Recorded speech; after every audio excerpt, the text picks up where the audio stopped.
మార్పు మార్పు అంటే ఓ పరిణామం.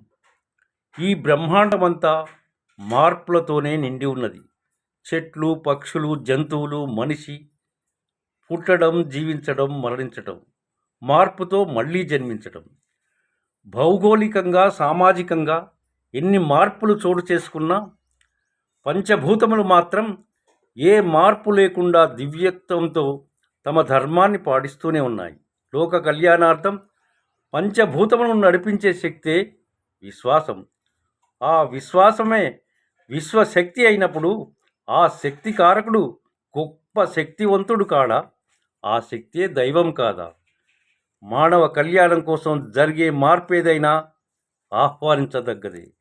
మళ్ళీ మళ్ళీ మారుస్తూ సమాజాన్ని ఇబ్బంది పెట్టే మార్పులు బలహీనులను ఇంకా బలహీనులుగా మారుస్తుంది.